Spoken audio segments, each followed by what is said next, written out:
은혜의 시간 되십시오. 한 주간 잘 지내셨습니까? 예, 옆에 분하고 함께 인사하면 좋겠습니다. 예, 하나님은 당신을 너무너무 사랑하십니다.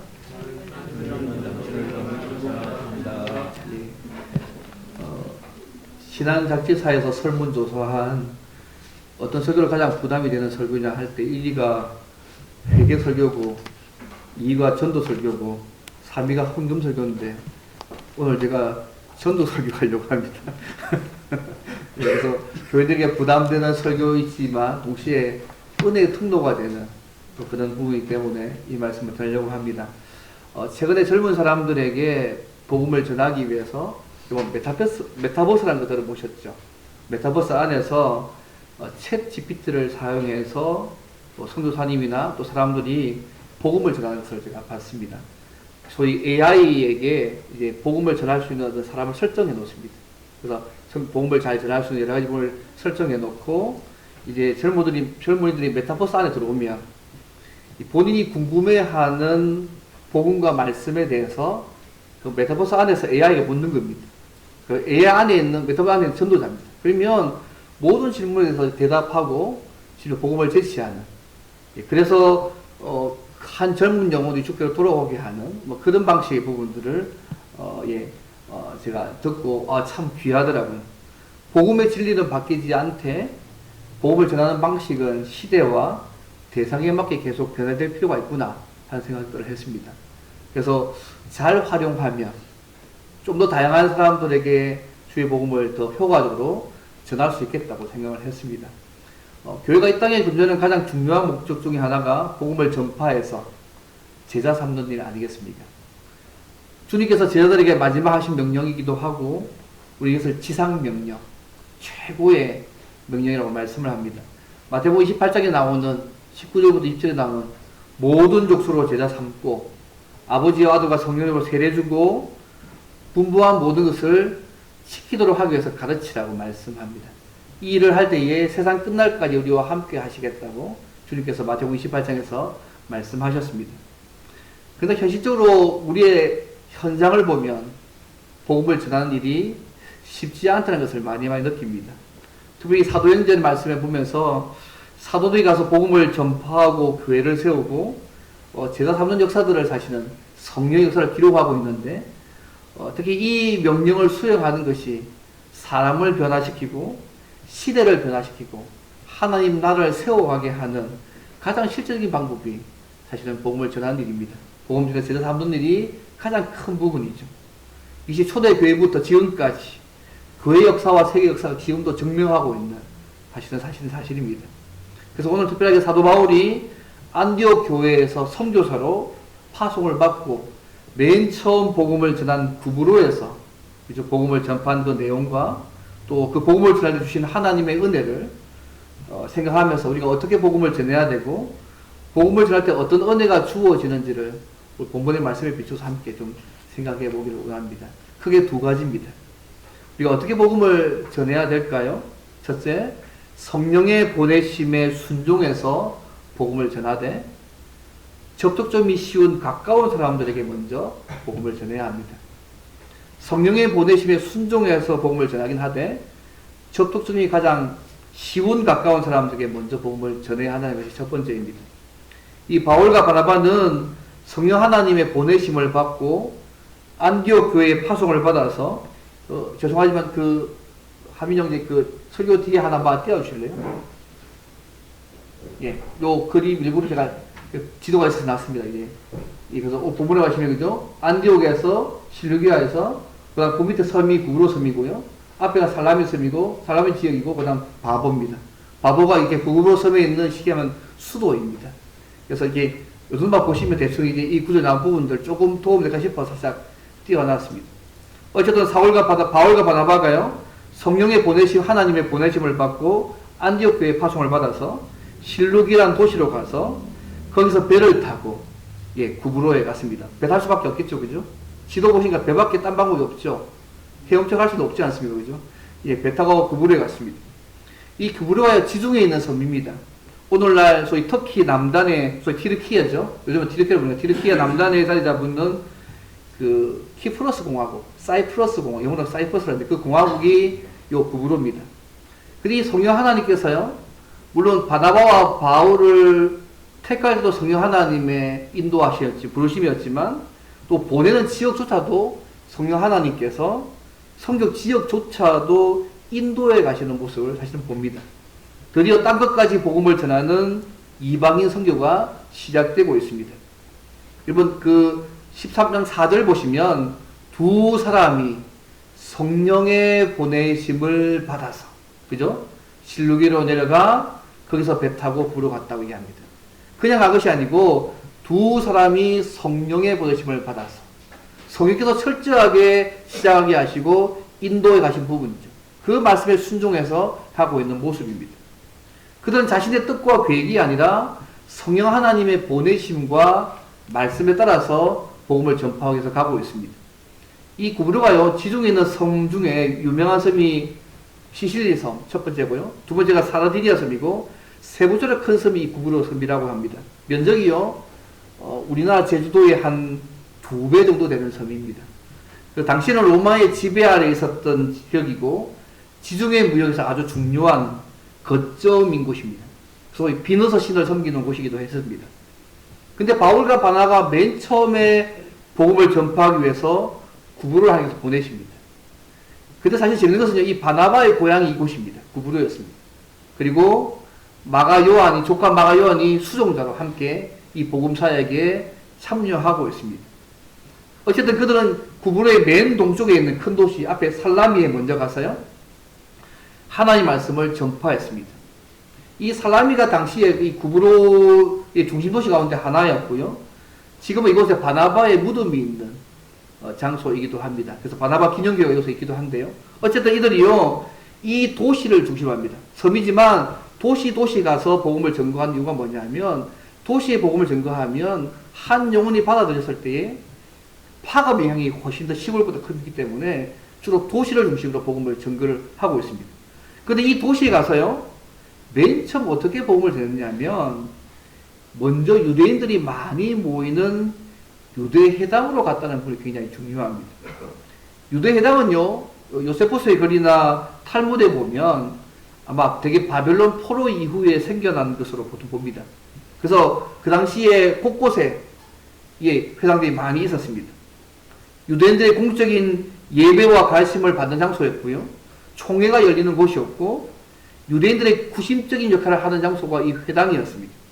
그래서 유대인들이 이 회당을 중심으로 율법을 가르치고 메시아 사상을 가르쳤거든요. 근데 이런 회당의 성공을 잘 알고 있었던 이 바나바와 바울이 먼저 유대인의 회당을 찾았다는 것이 사실은 좀 의미가 있습니다. 어떤 내용을 전파했을까? 오늘 본문에 나와 있지 않지만요, 다른 본문에 보면 유대인의 회당에서는 바나바와 바울이요, 구약 성경을 가지고 예언된 메시아가 이 세상에 오신 예수님이시고, 이분이 우리 죄를 위해서 십자가를 지시고 죽으셨다는 사실을 전거했습니다. 그들이 구약 성경을 가지고 있으니까 구약 성경에 예언된 이 메시아가 바로 예수님이다. 이분이 우리 죄를 위해서 십자가 지고 죽으셨다, 또 부활하셨다, 이 사실을 그들이 전거했습니다. 근데 여러분 사도행전 보시면 알겠지만 바울이 가는 곳곳마다요, 먼저 유대인 회당을 찾았다는 부분들을 보실 수 있습니다. 유대인들에게 먼저 복음을 전하는 목적이 있었지만, 또 다른 측면이 뭐냐면 이 회당이요, 복음을 전파하기 위해서 적cep점을 가지기 좀 쉬웠던 장소입니다. 이미 구약성경을 가지고 있고 메시아에 대한 내용을 이미 가지고 있으니까 그들이 잘 알고 있는 구약 성경에 나타난 그 메시아가 예수님이시고, 그에 근거해서 예수님의 고난받으시고 죽으심과 부활하심을 전거했습니다. 그래서 복음의 접촉점으로 굉장히 중요했던 부분이었습니다. 바울이 유대인 회당에서 이 먼저 복음을 전한 이 일이요, 오늘 우리가 복음을 전파할 때에 우리가 중요한 어떤 방법들을 배울 수 있다고 생각합니다. 구약적인 배경을 알고 있는 그들에게 먼저 복음을 전해서 그 지역에 틀을 잡고 있던 사람들을 통해서 또 다른 사람들에게 복음을 전파하려는 접촉점을 삼기 위해서 회당에서 먼저 복음을 전거하고 있는 것입니다. 오늘날요 선교사들이 쓰는 성교 전략 중에 하나가 뭐냐면 먼저 다른 나라에 가서 그 문화권에 익숙해 있는 동족들을 중심으로 먼저 전도합니다. 그리고 교회를 세워서 가르치다가 그 다음에 방식이 뭐냐면 자연스럽게 원주민들에게도 복음을 전하는 방식들을 택하거든요. 이런 원래 우리 삶 속에서 똑같다고 생각합니다. 여러분 그 관계 중심적인 전도라는 책, 오스카 톰슨이라는 사람이 쓴 책이 있는데 그 책에 보면 복음을 어떻게 전도할 것이냐 할 때에 복음이 자기와 가장 가까운 가족부터 친지, 친구, 직장 동료, 이웃과 아는 사람들로 관계를 발전해 가면서 복음을 전하는 일이 복음 전파의 중심 원리라고 제시합니다. 그래서 우리가 복음을 전하는 게 굉장히 중요합니다. 복음은 항상 관계를 중심으로 전달되지 않습니까? 그죠? 낯선 사람보다 이미 관계되어 있는 사람들에게 복음을 중심으로 전하는 게 훨씬 더 접촉점이 더 쉽습니다. 그래서요, 복음은 인접한 노선, 관계의 노선 위로 움직여 간다고 이렇게 얘기했습니다. 이럴 때 바울이요, 지금 이곳에 가서 그가 관계할 수 있는 가장 기본적인 단위인 동족들에게 회당에 가서 성경을 가르치는 일을 중심으로 복음을 전파한 부분, 굉장히 의미가 있는 접근입니다. 예, 그때 이미 구약성을 알고 있잖아요. 구약성의 메시아도 알고 있으니까 그분이 예수님이시고 그분이 이 땅에 오셔서 고난받으시고 죽으시고 십자가에 죽으시고 부활하셨다. 이 예수를 믿으라고. 너희 기다린 메시아가 이분이라고 이렇게 증거하니까 얼마나 효과적입니까? 그리고 나서 그 다음 그 복음이 확장되도록 만들어갔다는 부분이 굉장히 중요합니다. 오늘 우리가 복음을 증거할 때요, 먼저 가까운 관계 속에 있는 사람들에게 먼저 복음을 전하는 거 중요합니다. 이게 가장 힘들다 하긴 하던데요. 일단 가족부터. 내 친구, 친지, 친구, 아니면 내가 일하는 직장 동료들, 아니면 이웃들에게 복음을 전하고 그 복음을 말하는 거 굉장히 중요합니다. 저는 우리 교회요, 목장별로 몇 개 목장이 있지 않습니까? 총 4개의 목장이 있는데, 사실 목장을 나누는 이유가요, 사실은 성도들과의 교제도 있지만요, 복음을 효과적으로 전파하기 위해서 사실을 가지고 있는 목적입니다. 그 목장 안에, 목장할 때 밥을 드실 때요, 밥만 먹어도 되니까 친구들 부르십시오. 돈 들어갈 사람. 또 그런 목사끼리 모임할 때에 제가 전도할 사람 부르셔가지고 그들이 만나는 사람 주십시오. 그리고 그 목장을 통하여서 각자의 은사에 맞게 서로의 봉사하게 하는 일도 있습니다. 또 성도를 세워가는 점도 있기 때문에 그것이 좋은 통로가 되게 하시면 좋겠습니다. 특히 우리가요, 이번에 그 정규 1일 감사 부흥회 하지 않습니까? 제가 장로님과 함께 언론하기를 우리가 1년에 2번 하는데 이 기회가 좋은 하나의 접촉점이 되면 좋겠다. 평소에 잘 나오지 않는 분들이 다시 한번 이렇게 올 수 있는 기회가 되면 좋겠고, 평소에 내가 복음을 증거하고 싶은 그 사람들을 함께 불러서 함께 주의 말씀과 복음을 줄 수 있는 기회로 삼으면 좋겠다. 예. 정말 좋은 일 같습니다.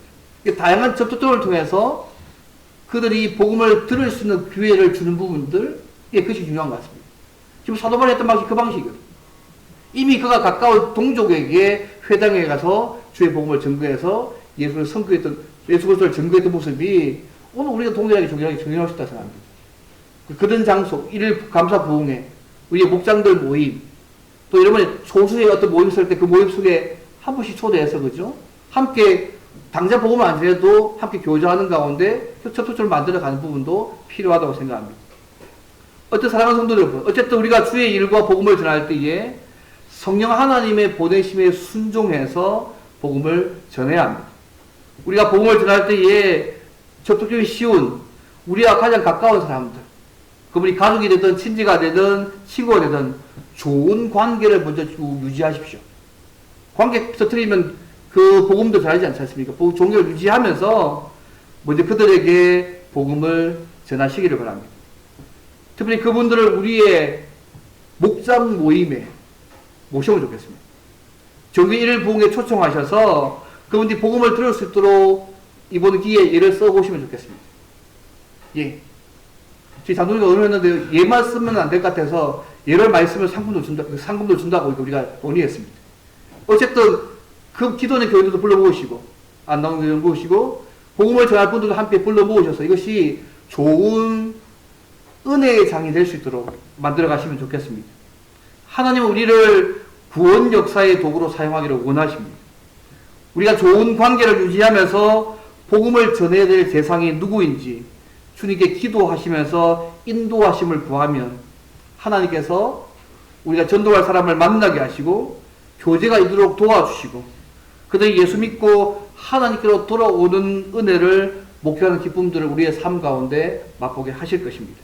중요한 것은 우리가 때를 얻든지 못 얻든지 하나님이 보시는 관점으로 그 영혼들을 바라보고 구울적인 열정을 가지고서 주의 복음과 말씀을 전하는 것입니다. 날마다 우리가 이렇게 복음을 전할 때에 그런 놀라운 하나님의 은혜를 우리의 삶 가운데 풍성히 맛보는 저와 여러분 되시기를 바랍니다. 첫 번째입니다. 그럼 두 번째로 우리가 복음을 전할 때 또 알아야 할 것이 뭐냐 보겠습니까? 두 번째입니다. 성령 하나님을 의지해서 말씀 따라 복음을 전하고 나머지는 하나님께 맡겨야 합니다. 그러면 때에 적절하게 역사하시는 하나님의 은혜를 누리게 하실 것입니다. 우리가 성령 하나님 의지해서 말씀 따라 복음 전하고 나머지는 하나님께 다 맡겨버려야 합니다. 그러면 때에 적절하게 역사하시는 하나님의 은혜를 우리의 삶에 누리게 하실 것입니다. 그래서 사람을 만나게 하시고 믿음의 문을 열어주시기도 하시고 복음을 방해하는 세력들을 제거하시고 복음을 믿게 하는 역사들을 하나님께서 주신다는 말씀입니다. 이 바울과 바나바가요 유대인들에게 먼저 복음을 전파한 이후에 이 섬의 반대편에 있는 소위 바보 지도 보이시죠? 사람에서 바보로 가서 복음을 전파했습니다. 이 바보가요 구부로의 행정관청과 총독이 있는 수도 도시였습니다. 이 도시에 가기 위해서 보시면 알겠지만 섬을 가로질러 갈 수밖에 없잖아요. 저기 200km입니다. 저 살라미에서 바보까지 가는 거리가 보통 한 가로질러 갈 때 200km 정도 된답니다.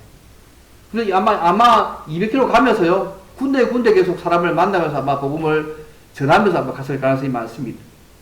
그런데 6절 말씀 보시면 알겠지만 그죠? 여기서 이들이 바 예수로 하는 유대인 거짓 선지자 마술사를 만납니다. 이 만나는 것이요 우연하게 만나는 것을 보이지만 하나님의 섭리로 이 바 예수를 만나게 하십니다. 여러분 바 예수라는 뜻이 뭐냐면요 이 바가 아람어로 아들이라는 뜻이거든요. 예수의 아들이라는 말입니다. 예수란 말이 구원자잖아요. 그러니까 구원의 아들 예수의 아들이라는 이름을 가진 인물입니다. 근데 이 사람이 소위 마술사라고 표현되어 있는데요. 사실 우리가 여러분 그 동방박사에게도 이 단어를 쓰는데요. 예수님 당시에 황금과 유황과 모래를 가지고 왔던 이 동방박사들과 같은 종류의 사람들이라고 보시면 됩니다. 그의 직업이 마술사인데요. 사실 그 당시에 그들을 지혜자라 부르기도 했습니다. 그래서 그리스 로마 시대에 각종 마술과 점성술과 주소적인 치료를 한 사람들을 이렇게 불렀습니다. 때로는 지혜도 하고 조언도 하고 점성 사용해서 여러 가지 어떤 의견 결정에 도움 주는 인물이 이 당시 이 인물이 소위 바 예수라는 인물입니다. 근데 재밌는 것은 뭐냐면요. 유대인 바 예수가 이 섬의 총독과 특별히 관계를 가지고 있었다는 것입니다. 7절 말씀 보십시오. 그가 총독 서기오 바울과 함께 있으니라고 말씀하고 있습니다. 그가 그 섬의 총독과 함께 있었다는 그 말은요, 뭐 오늘 얘기하면 정치 자문이나 여러 문제에 조언하는 자로 있었다는 겁니다.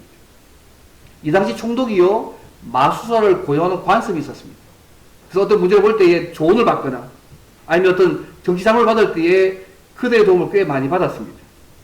그런데 하나님께서요, 이 바나바 바울이 소위 저 바보에 갔을 때에 하나님의 섭리로 바로 이 사람을 우연히 만나게 합니다. 총독과 관계에 있는 이 사람을 만나서 이 섬의 총독 서기오 바울을 만날 수 있게 됩니다. 근데 총독 서기오 바울이요, 오늘 말씀에 하면 지혜가 있는 사람이었기 때문에 바울과 바나바를 불러서 하나님의 말씀을 듣기를 원했습니다. 이게 7절 말씀입니다. 그래서 지혜 있다는 말은요, 지적이란 말입니다. 서기오 바울이 지적인 사람이었기 때문에 바나바와 바울을 불러서 하나님의 말씀을 듣기 원했습니다. 아마도 이 사람이요, 이 바나바 바울이 섬 보시면 이 살라미에서 바보까지 한 200km 쭉 오면서 섬을 횡단하면서 하나님의 말씀을 전했고 아마 그 하나님의 말씀에 대한 소문이 총독의 귀에 아마 전해진 것 같습니다. 이 총독이 바나바와 바울을 불러서요, 하나님의 말씀에 대한 자유롭게 나눴을 것입니다. 이 역사가들에 의하면 이 서기오 바울이요, 로마 원로원 의원의 선거권을 갖고 있는 로마 제국에서 엄청난 영향을 가진 사람이라고 보통 이야기합니다. 만약 이 서기오 바울 한 사람이 복음을 믿게 된다면요, 그 섬 전체가 예수를 믿게 되는데 큰 영향을 행사할 수 있는 그런 인물입니다. 근데 총독의 박수를 있었던 바예수, 자칭 바예수잖아요. 바나바와 바울이 전하는 이 복음을, 그분의 말씀을 믿지 못하도록 방해했습니다.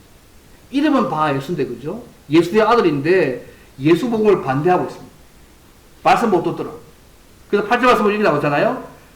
이 말소 엘루마가 그들을 대적하여서 총독이 믿지 못하게 힘쓰니라. 어떻게 하든 그 하나님 말씀과 복음을 믿지 못하도록 힘썼습니다. 왜 그랬을까, 이 결심으로? 아마 제가 볼 때 이 사람이 궁중마술사잖아요. 그의 밥그릇이 아마 이렇게 될 것을 두려웠기 때문에 아마 이렇게 한 것 같습니다.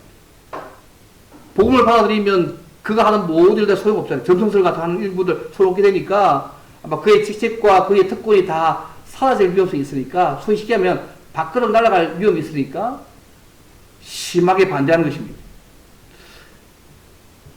지금 성령의 인도하심으로 저 섬에 갔잖아요. 계속 인도에 가시고 있잖아요. 주의 일을 하고 하나님 말씀을 전하고 있음에도 반대가 있다는 사실들을 기억하실 필요가 있습니다. 우리가 하나님의 말씀대로 살아도, 주의 일을 행해도, 하나님의 말씀을 복음을 증거해도 그럴 때도 방해가 있을 수 있다는 부분들을 여러분 기억하시면 좋겠습니다. 그러니까 우리가 예수를 믿으면 우리의 모든 삶이 탄탄대로처럼 쭉 깎아져 생각하시는 분이 많잖아요. 예수 믿으면 우리에게 문제가 오다가 옆으로 피해가야 된다고 생각하시잖아요. 그죠? 오로지 좋은 힘을 쫙 생겨야 생각하지 않습니까? 근데 지금 주의 일을 하고 있고요. 복음을 전하고 있는데 그 복음을 믿지 못하도록 방해를 당하고 있습니다.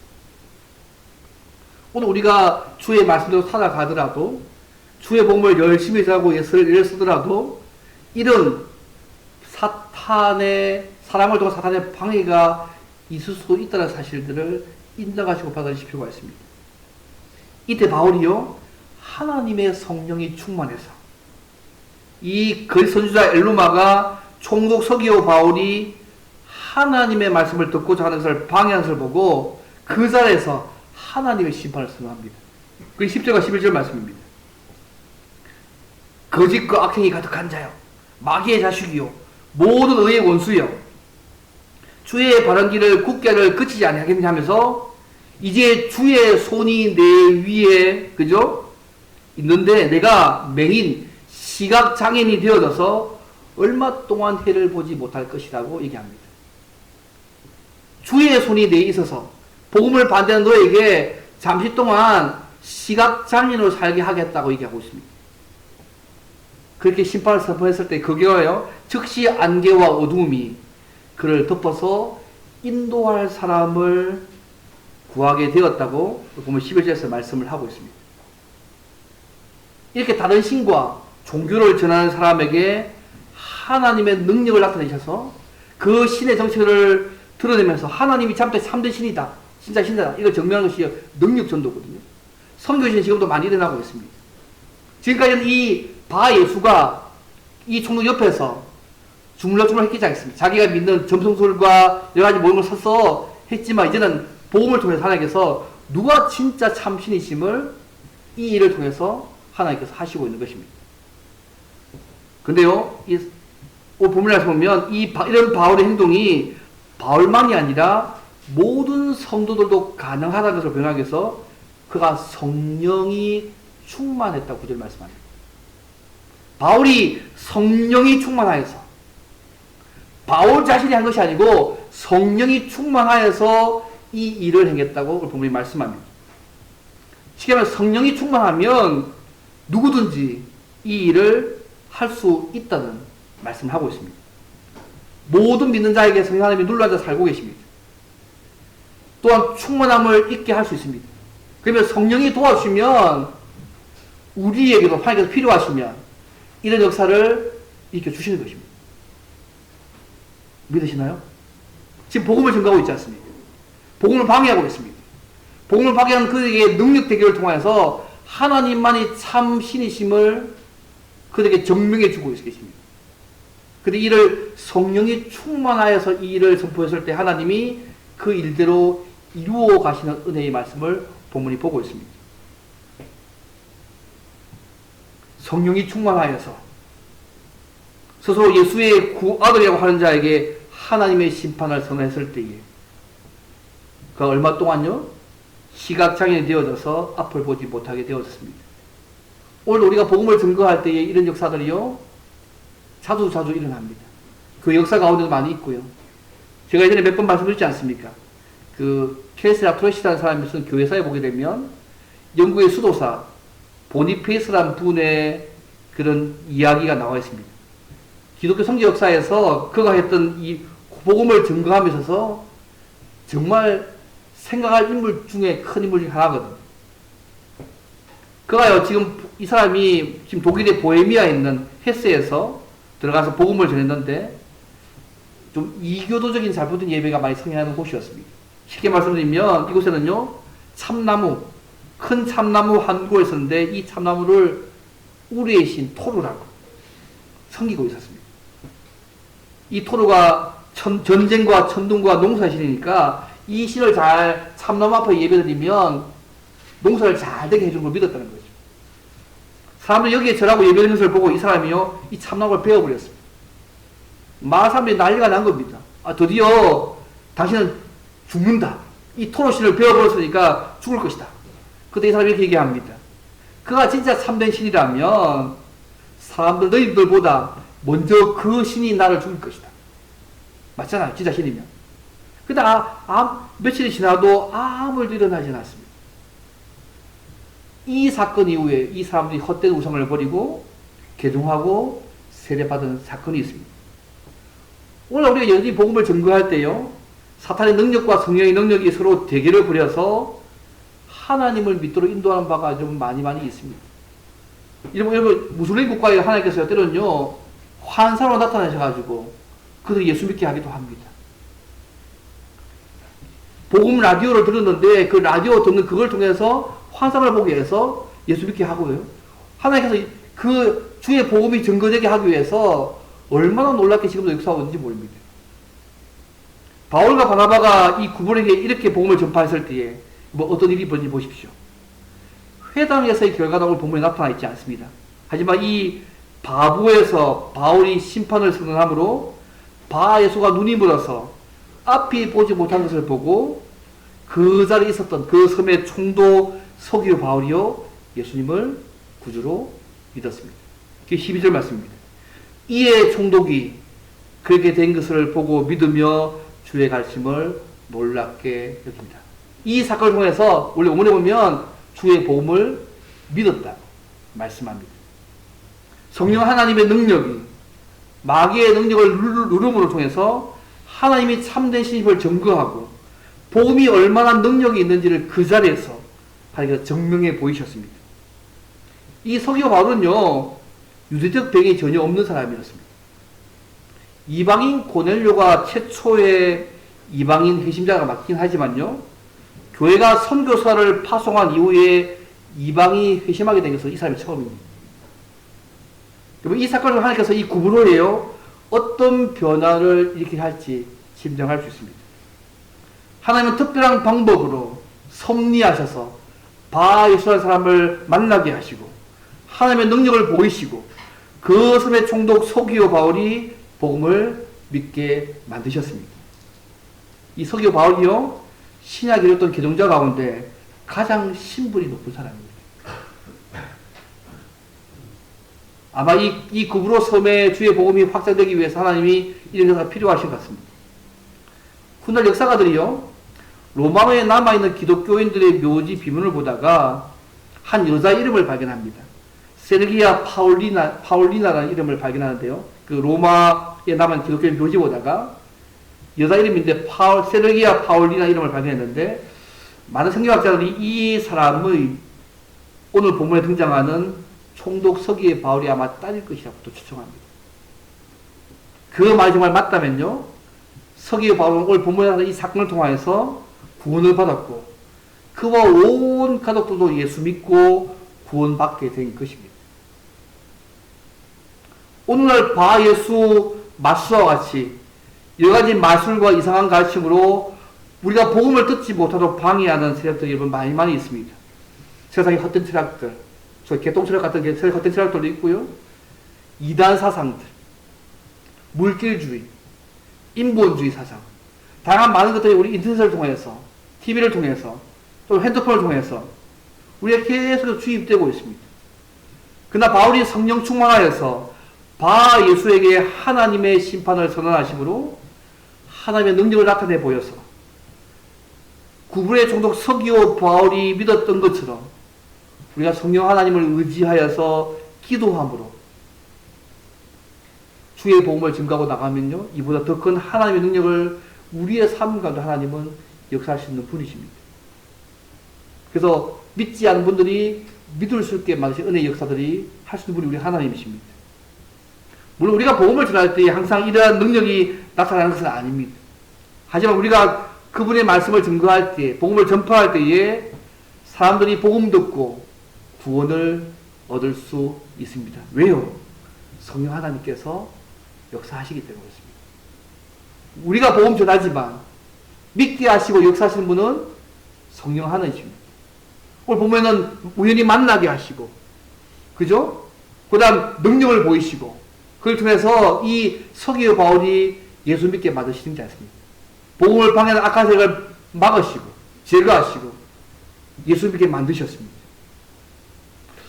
우리나라 교회사에 보면요, 우리나라 최초의 평양신학교 1회 소신 이기풍 목사님 들어보시지 않습니까? 제도에 처음 선교사 파송된 분. 평양 유명한 깡패였지 않습니까? 이분이 사멜 모페트 선교사님의 복음을 전할 때에 돌 던진 사람입니다. 복음 전할 때 돌 던져가지고 이렇게 복음 전할 돌 던진 인물이거든요. 근데 그가 복음을 받아들이고 목사가 되고 우리나라 최초의 제주도 선교사가 되었습니다. 그래서 제주도 회회였어요. 그 당시에는. 그런 그를 가르쳐서 이 사멜 모페트 목사가 이렇게 얘기합니다.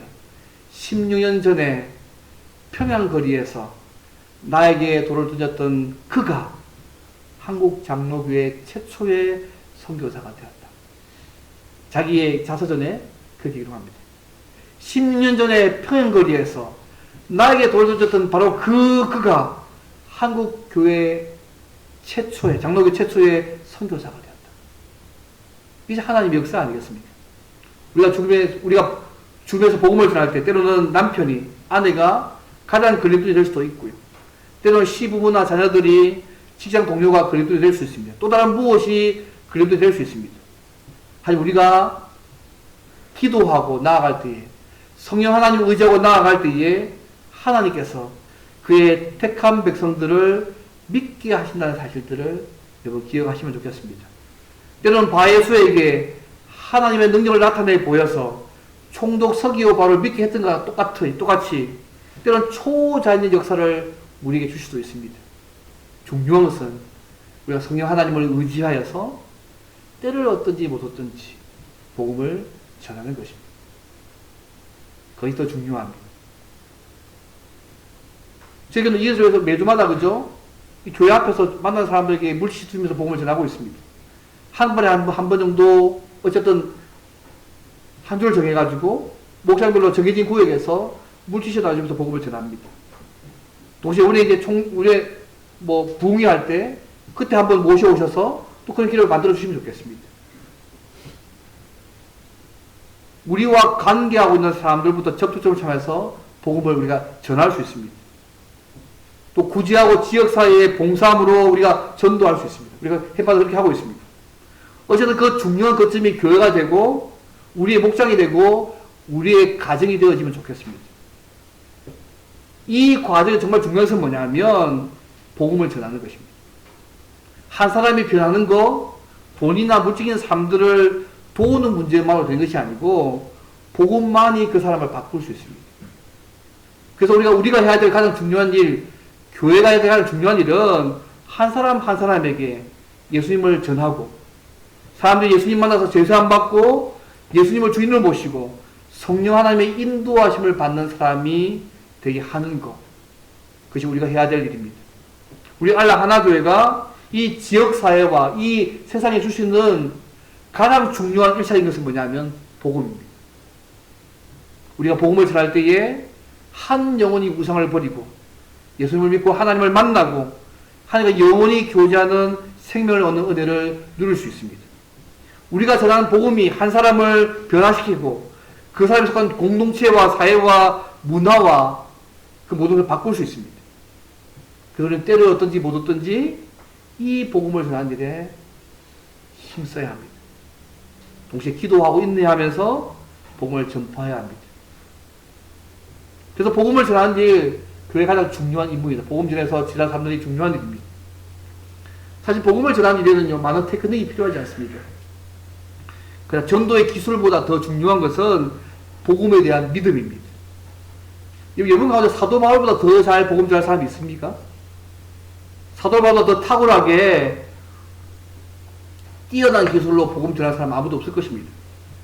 그때 그 탁월한 전도 기술을 가지고 있는 사도 바울이 전에도 믿는 사람도 있었지만 믿지 않는 사람도 있었다는 사실을 잊지 않으시면 좋겠습니다. 사람들이 복음을 받아들이는 것은요, 전도의 기술에 달린 것이 아니라 하나님의 은혜에 달려 있습니다. 여러분 13장 48절 말씀 보십시오. 영생을 주시기로 작정된 자는 뭐라고요? 다 믿더라고 말씀하고 있습니다. 다만 우리는 하나님의 말씀에 따라서 성령에 의지해서 복음을 전파하고 나머지는 하나님께 맡기는 것입니다. 우리가 기도하고 복음을 증거할 때에 바울과 바나바가 복음을 전할 때처럼 하나님의 믿음의 문을 열어주시기도 하고 또 특이한 방법으로 섭리하셔서 사람들을 만나기도 하실 것입니다. 그리고 우리가 전파하는 복음이 방해를 받을 때는 바예수에 보셨던 그런 초자연적인 능력을 보여주면서 복음 방해하는 것을 제거하고 복음을 믿게 하실 것입니다. 저는 카세르 사람 쓴 찬송 가운데요, 찬송가 274 있는 거 있잖아요. 주 내게 부탁하신 일 천사도 흠모하겠네. 화목케 하신 주의 구주의 말씀을 온 세상에 널리 전하세요. 하나님이 우리에게 맡기신 복음 전하는 일은 하늘의 천사도 부러워하는 일이라고 찬양하고 있지 않습니까? 그 좋은 일을, 그 아름다운 일을 하나님이 저와 여러분에게 맡기셨습니다. 얼마나 큰 영광과 큰 은혜입니까? 말씀을 맺겠습니다. 사랑하는 성도 여러분, 성령 하나님을 의지하여서 기도함으로 주님의 지상명령인 복음을 전해서 제자를 삼는 일에 열심을 내시기를 바랍니다. 이것은 주님의 명령이고 이 땅에서 가장 영광스럽고 귀한 일입니다. 그리고 성령 하나님을 의지하여서 말씀에 따라서 복음을 전하고 나머지 하나님께 다 맡기시기를 바랍니다. 그러면 때에 적절하게 역사하시는 하나님의 은혜를 우리의 삶에서도 하나님께서 누리게 하실 것입니다. 때로는 사람을 만나기도 하시고요, 믿음의 문을 열어주시기도 하시고요, 때로는 방해하는 사람들을 초자의 능력으로 제거하시고 믿게 만들어 하시기도 하실 것입니다. 다양한 역사를 하실 것입니다. 중요한 것은 우리가 때를 얻든지 못 얻든지 주의 복음과 말씀을 전하는 것입니다. 날마다 성령 하나님을 의지하여서 복음을 전하고 하나님께 맡김으로 때에 적절하게 역사하시는 하나님의 은혜와 또 회복해 하시는 하나님의 그런 은혜 역사를 날마다 우리의 삶 가운데 풍성히 누리는 저와 여러분 되시기를 주님으로 바랍니다. 오늘 말씀에 기도하면 좋겠습니다. 하나님, 예수 믿게 하셔서 감사합니다. 성령 하나님 의지하여서 복음 전하게 도와주시고 하나님 오시는 영혼 눈으로 한 영혼을 보게 하시고 구령영적 가지고 복음 전하게 도와주십시오. 나머지는 하나님께 맡기고 때를 어떤지 복음 전에 예수는 우리 우리가 될 수 있도록 도와달라고 함께 이 시간 통성으로 함께 기도하겠습니다. 하나님 아버지 감사합니다. 주님 만나게 하시고